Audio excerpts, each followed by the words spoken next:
a community. You know, these folks that are interested in this, that includes all of you out there, whether Heather likes you or not. You're important.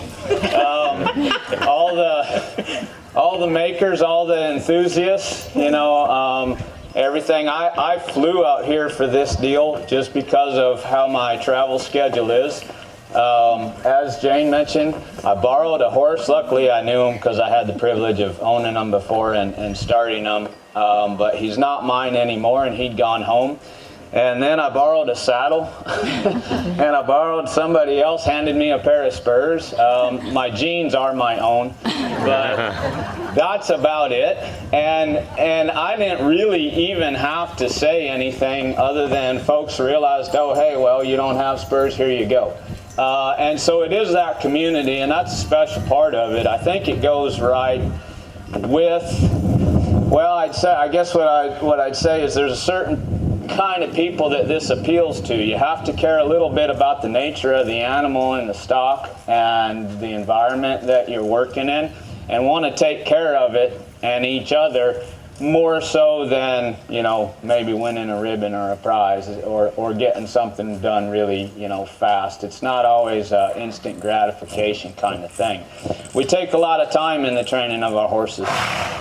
This horse is a 4-year-old. We just started him this year.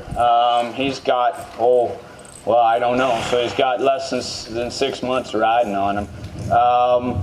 So it's not that it's necessarily slow about what you can get done in bringing him here to a new place in a pretty unnatural setting.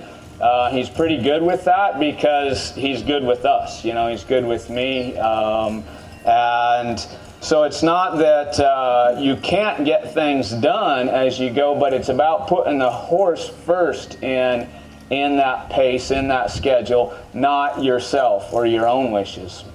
And so we start him a little later. We start him as a 4-year-old. We start him in a hackamore traditionally in this approach. That's what I'm riding him in. It's a big, large, braided rawhide or leather noseband with a horsehair braided rope tied into reins and a lead, the macate. We'll ride them in this and for them to learn their job, get used to packing a human around on their back, get used to allowing me to influence his feet and where I want him to move and how I want him to move, how I'd like his body to be shaped, understanding that when I move, that's a signal to him that, hey, I'd like you to move accordingly. I'd like you to move with me. When I go, I want you to go with me. When I stop, I want you to stop. If I go backwards, I want you to go backwards. If I go forwards, I want you to go forwards. And for me, that's done largely through the balance of my core, the balance of my body. And this equipment I believe, is designed to work exactly the same. It's got a strong balance point or a strong neutral. And if I move that neutral, you see he starts searching. He starts hunting for where that neutral went. Where did that comfortable spot go? And he wants to stay with something comfortable. He wants to stay with something good. And I think that the old vaqueros that designed this equipment, that's equipment that I haven't seen anyplace else in the world. And I've studied and I've looked. But it's unique to the Californio system. And I think those guys with the background of the Spanish influence and foundation of classical horsemanship that the Padres brought over, the missionaries brought over when they started to settle California, and then as they enlisted the indigenous people and put them to work and actually gave them horses to ride in order to watch the stock and attend to them, those indigenous people adapted that classical foundation and they put it to use in a manner that made sense to them, that made sense to the nature that they lived in, that made sense to the animals that they lived with. And I think that's unique to this style of horsemanship that is close to some other stuff but really never has been duplicated. And for me, it's simply giving them someplace comfortable to be, and then if we move that comfortable place, allow them to always find it again. There's always some place good for this horse to be. There's some place to put his feet There's a way to shape his body that's going to be comfortable and a lack of tension. It's going to be in balance. There's going to be a lack of tension or a softness. And I'm going to have that leadership for him so he doesn't have to wonder about it. So in a nutshell, that's kind of my theory on the approach. And the equipment backs it up. The hackamore backs it up. And then the spade does the same thing, just simply in the horse's mouth instead of around his muzzle.